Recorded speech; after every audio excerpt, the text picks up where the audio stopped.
Hi friends, welcome to my channel. కేంద్ర ప్రభుత్వ సంస్థ అయినటువంటి IOCL నుంచి మనకి బంపర్ నోటిఫికేషన్ రిలీజ్ అయిందండి. ఇదేంటంటే మన సొంత రాష్ట్రంలోనే రిక్రూట్మెంట్ అండ్ ఇది చాలా మంచి అవకాశం. దీనికి ITI, డిప్లొమా, డిగ్రీ, బీటెక్ ఎవరైనా కూడా అప్లై చేసుకోవచ్చు. మీకు శాలరీ 60,000 పర్ మంత్ ఉంటుంది. సో కంప్లీట్ జాబ్ డీటెయిల్స్ అన్నీ కూడా డైరెక్ట్ సైట్కి వెళ్ళి క్లియర్గా చెక్ చేద్దాము. కాబట్టి వీడియో ఎక్కడ మిస్ కాకుండా లాస్ట్ వరకు చూడండి ఫ్రెండ్స్. దీనికోసం మనం వెళ్ళాల్సిన వెబ్సైట్ ఏంటంటే IOCL.com అండి. దీనికి వెళ్తే మనం అఫీషియల్ పోర్టల్ ఓపెన్ అవుతుంది. ఈ విధంగా ఇక్కడ మనకి ఆప్షన్స్ కనిపిస్తున్నాయి కదా, ఇండియన్ ఆయిల్ ఫర్ యూ అని, ఇండియన్ ఆయిల్ ఫర్ కెరీర్స్ అని ఉంది. కెరీర్స్ ఆప్షన్స్కి వెళ్ళండి. లేటెస్ట్ జాబ్ ఓపెనింగ్స్కి వెళ్తే మనకి ఈ విధంగా వస్తుందన్నమాట. కిందకి స్క్రోల్ చేస్తే మీకు ఏమేమి ఉన్నాయో అన్నీ వస్తాయన్నమాట. ఇక్కడ requirement of non executive personal in refineries and pipe lines division. So మనకు కావాల్సిన అడ్వర్టైజ్మెంట్ ఇదే అనమాట. ఇక్కడ చూడండి, డీటెయిల్ అడ్వర్టైజ్మెంట్ కావాలంటే ఇది క్లిక్ చేయాలి. క్లిక్ హియర్ టు అప్లై, ఆన్లైన్లో అప్లై చేయడానికి ఇదనమాట. SC, ST cost certificate format, OBC ఇలా ఈ విధంగా మీకు ఏం కావాలో అవన్నీ కూడా ఇక్కడ ఉన్నాయండి ఫార్మాట్స్. సో ఇప్పుడు మనకి నోటిఫికేషన్ కావాలి కాబట్టి నేను డీటెయిల్ అడ్వర్టైజ్మెంట్ మీద క్లిక్ చేస్తాను అనమాట. ఈ విధంగా ఓపెన్ అవుతుంది ఫ్రెండ్స్. నోటిఫికేషన్ ఈ విధంగా ఓపెన్ అయిందండి. డీటెయిల్స్ అన్నీ కూడా క్లియర్గా చెక్ చేద్దాము. గవర్నమెంట్ ఆఫ్ ఇండియా కింద పనిచేస్తున్నటువంటి Indian oil corporation limited IOCL నుండి మనకి నోటిఫికేషన్ రిలీజ్ అయింది. అది కూడా రిఫైనరీస్ అండ్ పైప్ లైన్స్ 2 డివిజన్స్లో ఇస్తున్నారనమాట. పోస్టులు ఏ విధంగా ఉన్నాయి అనేది మనం చెక్ చేద్దాము. ఇది requirement of non executive personals. ఇవన్నీ కూడా నాన్ ఎగ్జిక్యూటివ్ పర్సనల్స్ కిందకు వస్తాయి. ఇందులో మళ్ళీ మీకు 2 డివిజన్స్ ఇస్తున్నారు. రిఫైనరీస్ అనేది, పైప్ లైన్స్ అనే డివిజన్స్. అయితే మీకు దీనికి ఇండియన్ సిటిజన్స్ ఎవరైనా కూడా అప్లై చేసుకోవచ్చు అండి. అన్ని స్టేట్ల వాళ్ళకి కూడా ఉందన్నమాట, అప్లై చేసుకోవచ్చు. వీటికి మీకు బేసిక్ పేనే 25 నుంచి స్టార్ట్ అవుతుందండి. మీకు హౌస్ రెంట్ అలవెన్స్, లేకపోతే ట్రావెల్ అలవెన్స్, ఇవన్నీ కూడా అలవెన్సెస్ చాలా రకాలు ఉంటాయి సెంట్రల్ గవర్నమెంట్ కాబట్టి. ఇవన్నీ కూడా కలుపుకొని మీకు చేరగానే 60,000 వరకు శాలరీ వస్తుందన్నమాట. సో చాలా మంచి ఆఫర్ అండి. ఈ పోస్ట్ వైజ్గా డీటెయిల్స్ అన్నీ కూడా క్లియర్గా ఇస్తున్నారు, చెక్ చేద్దాము. ఫస్ట్ ఇది ఏంటంటే రిఫైనరీస్ డివిజన్లో ఈ టేబుల్ అంతా కూడా రిఫైనరీస్ డివిజన్ కిందకు వస్తుంది. ఇందులో మీకు వేకెన్సీస్ అనేది స్టేట్ వైజ్గా అండ్ కేటగిరీ వైజ్గా ఇస్తున్నారు. కాబట్టి మీరు ఏ స్టేట్లో వాళ్ళు ఆ స్టేట్లో అప్లై చేసుకునే ఛాన్స్ కూడా ఇస్తున్నారు. కాబట్టి ఛాన్స్ మిస్ చేసుకోవద్దండి. డీటెయిల్స్ చూద్దాము. మీకు టోటల్ నెంబర్ ఆఫ్ పోస్టులు వచ్చి 400కి పైనే ఉన్నాయండి. అయితే మళ్ళీ మీకు ఈ స్టేట్ వైజ్గా మెన్షన్ చేస్తున్నారు కదా, ఈ విధంగా చెక్ చేసుకోండి. ఇక్కడ ఏమేమి పోస్టులు మెన్షన్ చేస్తున్నారంటే రిఫైనరీస్లో జూనియర్ ఇంజనీర్, ఇవన్నీ కూడా జూనియర్ ఇంజనీర్ పోస్టులే. అందులో మళ్ళీ మీకు డివిజన్స్ ఉన్నాయన్నమాట. ఇందులో ఇది ప్రొడక్షన్, ఇది వచ్చేసి మీకు P&U, ఇది O&M ఇలాగా. అదేవిధంగా వాటితో పాటు assistant electrical junior technician assistant అంటున్నారు కదా, దీనికి కూడా ఇస్తున్నారు. ఇవి కూడా స్టేట్ వైజ్గా మెన్షన్ చేస్తున్నారు. అండ్ మీకు నెక్స్ట్ జూనియర్ ఇంజనీర్ అసిస్టెంట్లోనే మెకానికల్ ఉంది, తర్వాత ఇన్స్ట్రుమెంటేషన్ ఉంది. ఈ విధంగా వివిధ రకాల పోస్టులు ఇస్తున్నారండి. ఒకసారి మీరు ఆ టేబుల్ అంతా కూడా మీకు ఏది ఎలిజిబుల్ అవుతుందో చెక్ చేసుకోవాలన్నమాట. నెక్స్ట్ పైప్ లైన్స్ డివిజన్, అది రిఫైనరీస్ డివిజన్ అండి. ఇది పైప్ లైన్స్ డివిజన్లో ఎలా ఉందంటే engineering assistant electrical, engineering assistant mechanical. So ఇవన్నీ కూడా ఇంజనీరింగ్ అసిస్టెంట్సే. Electrical, mechanical, T&I and technical attendant ఈ విధంగా ఇస్తున్నారనమాట. వీటికి కూడా మనకి స్టేట్ వైజ్గా మెన్షన్ చేస్తున్నారు అండ్ కేటగిరీ వైజ్గా కూడా మెన్షన్ చేస్తున్నారు. అన్రిజర్వ్డ్ ఉన్నాయి కాబట్టి మీరు జనరల్ ఎవరైనా కూడా అప్లై చేసుకోవచ్చండి. అన్ని కేటగిరీస్ వాళ్ళు కూడా అప్లై చేసుకోవచ్చు. అయితే మనకి తెలంగాణ అండ్ ఆంధ్రప్రదేశ్లో కూడా ఉన్నాయి పోస్టులు, కాబట్టి మనం అప్లై చేసుకోవచ్చు. మీరు ఇక్కడ చెక్ చేసుకోండి, తెలంగాణలో ఉంది పోస్టింగ్, ఆంధ్రాలో కూడా ఉందన్నమాట, ఆంధ్రప్రదేశ్లో. సో మన సొంత రాష్ట్రంలో కూడా పోస్టింగ్ పొందే అవకాశం ఉంది కాబట్టి మీరు ఛాన్స్ మిస్ చేసుకోవద్దండి. ఎడ్యుకేషనల్ క్వాలిఫికేషన్ విషయానికి వస్తే ఎడ్యుకేషనల్ క్వాలిఫికేషన్స్ ఎలా ఉండాలి వీటికి అంటే చూద్దాము. రిఫైనరీస్ డివిజన్లో మీకు అన్ని జూనియర్ ఇంజనీరింగ్ పోస్టులు కాబట్టి వీటికి ఫస్ట్ జూనియర్ ఇంజనీరింగ్ అసిస్టెంట్ 4 ప్రొడక్షన్లో డిప్లొమా చేసిన వాళ్ళు, అది కూడా కెమికల్, పెట్రోకెమికల్, ఇవన్నీ కూడా ప్రొడక్షన్కి సంబంధించిన ఫీల్డ్స్ అనమాట. దానిలో డిప్లొమా చేసి ఉండాలి. లేదు అంటే కనుక BSc maths, physics, chemistry or industrial chemistry చేసిన వాళ్ళకు కూడా ఎలిజిబులే అనమాట. వాళ్ళు కూడా అప్లై చేసుకోవచ్చు.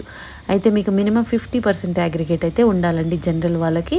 EBC జనరల్, EWS, OBC క్యాండిడేట్స్కి అందరికి కూడా 50% ఉంటే అప్లికబుల్. అండ్ SC, ST క్యాండిడేట్స్కి అయితే 45% వచ్చినా కూడా మీరు ఎలిజిబుల్ అవుతారు. జూనియర్ ఇంజనీరింగ్ అసిస్టెంట్లో పిఎన్యూ డివిజన్కి వచ్చేసి మీకు 3 year diploma in mechanical engineering or electrical ఉండాలంట. అంటే engineering 3 diploma in mechanical 3 year diploma in mechanical or ఎలక్ట్రికల్లో ఉండాలి. లేదంటే diploma in electrical or electronics. అంటే మీకు mechanical mechanical triple and ECE వాళ్ళు ఎవరైనా అప్లై చేసుకోవచ్చు. లేదు అంటే మెట్రిక్ విత్ ఐటీఐ, అంటే మీకు 10th క్లాస్ చేసి ఐటీఐ చేసిన వాళ్ళు ఉంటారు కదా, వాళ్ళు ఫిట్టర్ ఫీల్డ్లో ఉన్న వాళ్ళు కూడా అప్లై చేసుకోవచ్చు. లేదు అంటే బీఎస్సీలో maths, physics, chemistry or industrial chemistry చేసిన వాళ్ళు అప్లై చేసుకోవచ్చు అనమాట. ఈ విధంగా మీరు 3 ఆప్షన్స్ ఉన్నాయి మీకు. ఒకటి డిప్లొమా ఉంది, లేకపోతే ఐటీఐ చేసిన వాళ్ళు ఉంది, లేదంటే బీఎస్సీ చేసిన వాళ్ళకి. ఈ విధంగా చెక్ చేసుకోండి ఫ్రెండ్స్. నెక్స్ట్ పొజిషన్ వచ్చేసి మీకు జూనియర్ ఇంజనీరింగ్ పిఎన్యూ O&M. సో దీనికి రిలేటెడ్ అనమాట, చూసుకోవాలి మీరు. ఎలక్ట్రానిక్స్ ఉందన్నమాట. అందులో మీరు 50% రావాలి. SC/ST వాళ్ళకైతే 45% వస్తే చాలు. అదేవిధంగా ఎలక్ట్రికల్ వాళ్ళకి డిప్లొమా ఎలక్ట్రికల్ కావాలి. ఈసీఈ చేసినా కూడా ఎలిజిబుల్ అవుతారు. అదేవిధంగా మెకానికల్లో మెకానికల్ డిప్లొమా చేయాలి 50% అగ్రిగేట్తో. SC/ST వాళ్ళకి 45% aggregate. And instrumentation engineering and ఎలక్ట్రానిక్స్కి సంబంధించిన వాళ్ళు కూడా అప్లై చేసుకోవచ్చు. సో ఇంకా next junior quality control BSc చేసిన వాళ్ళు, physics, chemistry or industrial chemistry, మ్యాథమెటిక్స్లో చేసిన వాళ్ళు ఎలిజిబుల్ అనమాట. జూనియర్ ఇంజనీర్ ఫైర్ అండ్ సేఫ్టీకి మీకు మెట్రిక్ అంటే 10th class plus sub officers course అండి, అది చేసి ఉన్నాడంట. అండ్ దీనికి మళ్ళీ హైట్ క్వాలిఫై అవ్వాలి, వెయిట్ క్వాలిఫై అవ్వాలి, చెస్ట్. ఈ మెజర్మెంట్స్ మీరు చెక్ చేసుకోవాలి. అదేవిధంగా మెడికల్ స్టాండర్డ్స్ కూడా ఇస్తున్నారు ఈ పోస్ట్కి, మీరు చెక్ చేసుకోండి ఫ్రెండ్స్. నెక్స్ట్ పైప్ లైన్ డివిజన్కి వచ్చేసి మనకి ఇంజనీరింగ్ అసిస్టెంట్ ఎలక్ట్రికల్కి వచ్చి 3 ఇయర్ ఫుల్ టైం డిప్లొమా అంటున్నారు. సో ఆ డిప్లొమా కూడా ఎలక్ట్రికల్ లేదంటే ఈసీఈ చేసిన ఈ ట్రిపుల్ కానీ ఈసీ వాళ్ళు కానీ అప్లై చేయొచ్చు 50% మార్క్స్తో. SC/ST PWD క్యాండిడేట్స్కి 45 మార్క్స్ వస్తే చాలు. మీకు దీనికి ఎటువంటి ఎక్స్పీరియన్స్ అవసరం లేదండి. ఇక్కడ చూడండి, వర్క్ ఎక్స్పీరియన్స్ నాట్ మ్యాండేటరీ అని క్లియర్గా మెన్షన్ చేస్తున్నారు. అంటే మీకు ఎక్స్పీరియన్స్ ఉన్న వాళ్ళు కూడా అప్లై చేసుకోవచ్చు, ఎక్స్పీరియన్స్ లేని వాళ్ళు కూడా అప్లై చేసుకోవచ్చు అనమాట. అదేవిధంగా నెక్స్ట్ ఇంజనీరింగ్ అసిస్టెంట్ మెకానికల్, దీనికి మీకు డిప్లొమా మెకానికల్ ఆటోమొబైల్లో చేసిన వాళ్ళు కావాలి 50% అగ్రిగేట్తో. SC/ST PWD వాళ్ళకి 45 చాలు. సో ఇది కూడా ఎక్స్పీరియన్స్, ఇది కూడా వర్క్ ఎక్స్పీరియన్స్ నాట్ మ్యాండేటరీ కాబట్టి ఫ్రెషర్స్ అప్లై చేసుకోవచ్చు. నెక్స్ట్ మీకు ఇంజనీరింగ్ అసిస్టెంట్ T&I, దీనికి మీకు చాలా డివిజన్స్ ఇస్తున్నారు చూడండి. ఎలక్ట్రానిక్స్ అండ్ కమ్యూనికేషన్ అంటే ఈసీఈ, తర్వాత ఈసీఈలో మళ్ళీ ఈ విభాగాల్లో మీరు డిప్లొమా చేసిన వాళ్ళు ఎవరైనా అప్లై చేసుకోవచ్చు. దీనికి ఎటువంటి ఎక్స్పీరియన్స్ కూడా అవసరం లేదు. నెక్స్ట్ టెక్నికల్ అటెండెంట్ 1 అండి, గ్రేడ్ 1 కిందకు వస్తుంది. ఇది metric or 10th class pass అయ్యి ప్లస్ ఐటీఐ పాస్ అయిన వాళ్ళు ఉంటారు కదా, అది కూడా. ఆ ట్రేడ్స్ ఏమేంటంటే మీకు డిఫరెంట్ ట్రేడ్స్ ఇచ్చారు, చూసుకోండి. Electrician, fitter, instrumentation mechanic, turner, wiremen, ఇలా డ్రాట్స్మెన్, ఇవన్నీ కూడా చూసుకోండి. ఇందులో ఏది ఉన్నా కూడా మీకు ఐటీఐ సర్టిఫికేట్తో మీరు ఎలిజిబుల్ అనమాట, అప్లై చేసుకోవచ్చు ఈ పోస్ట్కి. సో ఈ విధంగా వివిధ రకాల పోస్టులకి ఇస్తున్నారండి. అప్లికేషన్ ఫీజు ఎలా ఉంటుందంటే general, EWS and OBC candidates ఎవరున్నారో వాళ్ళందరూ కూడా 300 రూపీస్ పే చేయాలండి. అదేవిధంగా SC/ST PWD క్యాండిడేట్స్ ఎవరున్నారో వాళ్ళు ఎటువంటి ఫీజు కూడా చెల్లించాల్సిన అవసరం లేదనమాట. ఆన్లైన్లో మాత్రమే అప్లై చేసుకోవాలి.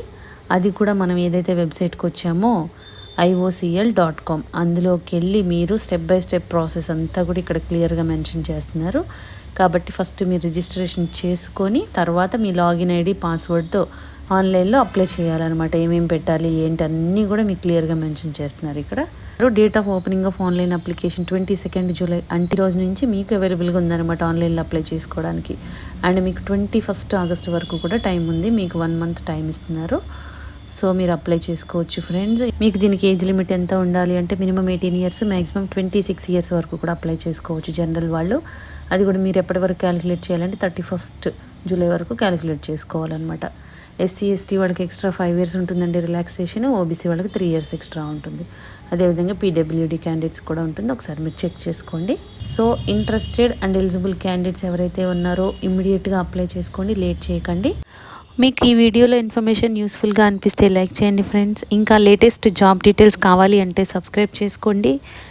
ఏదైనా డౌట్స్ ఉంటే కామెంట్ చేయండి, లేదంటే డిస్క్రిప్షన్లో మెయిల్ ఐడి మెన్షన్ చేసాము, దానికి కూడా మీరు మెయిల్ చేయొచ్చు. థ్యాంక్